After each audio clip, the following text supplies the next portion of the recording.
Turexitat, What? Eondelua, No. Osife. What is it? Well, the teleprompter's upside down. How am I supposed to read them the tech news? That's the challenge!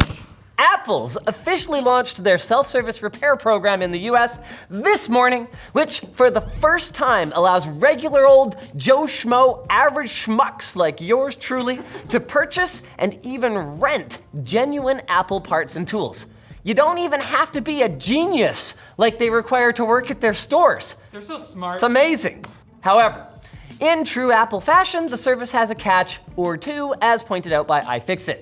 First off, in order to purchase a part from the self-service repair store, the customer must enter the device serial number or IMEI. So you can't just go ordering replacement iPhone screens willy-nilly. I mean, you don't want people to become addicted. I want to decorate my wall. Secondly, the prices for repair kits are barely cheaper than what Apple charges you to repair the device themselves at an Apple store, unless you also mail the broken part that you are replacing. Mail? However, while we love making fun of Apple as much as the next banana, this setup actually kind of makes sense, as it will incentivize people to return parts to Apple for hopefully proper recycling instead of throwing them into the garbage.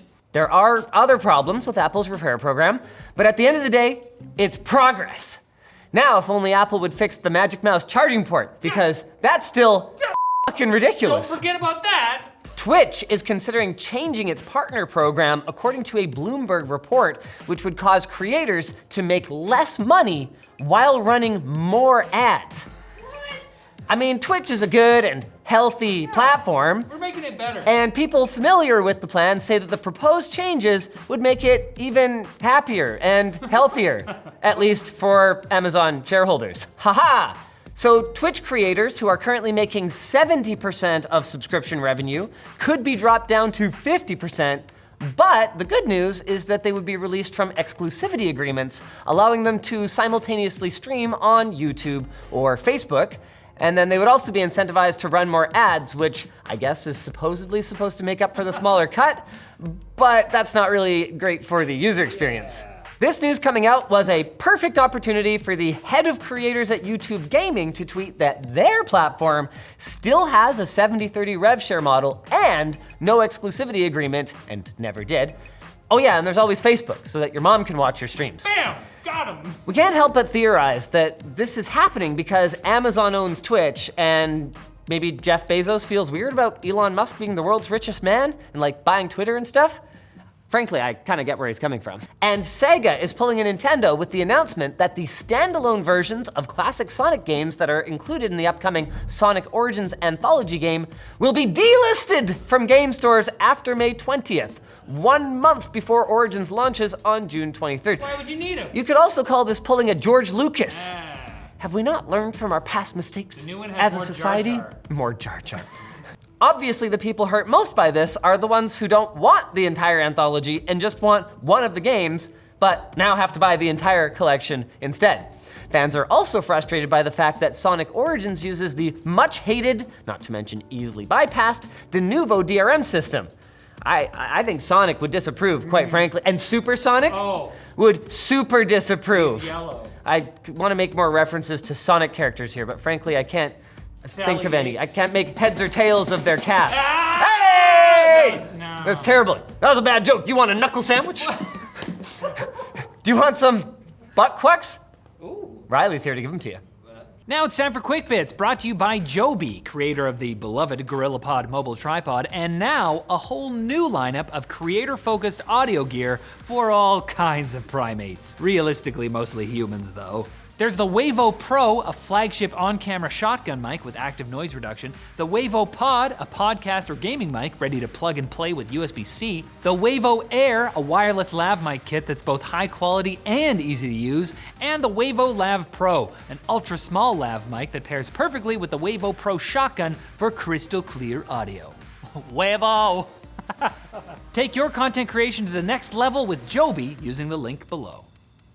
Butt quacks aren't something you feel. They're something you feel. Wait, what? Huh? What? Nvidia is testing a flagship RTX 40 series graphics card, according to reports, that could draw an insane 900 watts of power, according to regular leaker of such things, Kopite7kimi on Twitter.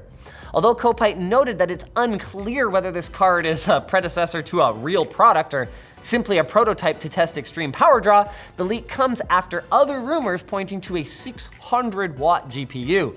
So it's time to put down your pitchforks about GPU shortages and pick up your space heaters and then sell them because you're not gonna need space heaters anymore. It's getting hot in here. After announcing the discontinuation of their PC game launcher, Bethesda is now allowing users to initiate the process of transferring their games to Steam. So you might want to get on that if you haven't already. Bethesda said that the online transfer tool will remain available for the foreseeable future. But I feel like all bets could be off if we get into a real life Fallout situation and you're gonna want some games and you're hiding in your vault. Things could get real weird down there. Real big rats. Sony has now enabled variable refresh rate technology on PlayStation 5 consoles, and some users are reporting that they can use the feature in officially supported and non-supported games, even without updating their machine. It's magic. So congrats, console players. The PC community loves to see that you guys also don't need to apply an update to have a feature that we've had for years without needing an update for years. Not to update either. It's heartwarming. We really do only want the best for you guys. Enjoy. And Pixel Watch. Enjoy. Pixel Watch. We've seen a lot of Pixel Watch leaks lately, but now the internet is being treated to images of Google's flagship wearable on somebody's actual wrist, It's a beautiful wrist. where we can see it more clearly than ever. And it basically looks like a round version of an Apple. I mean, it was always gonna be a watch. Yeah, it's good.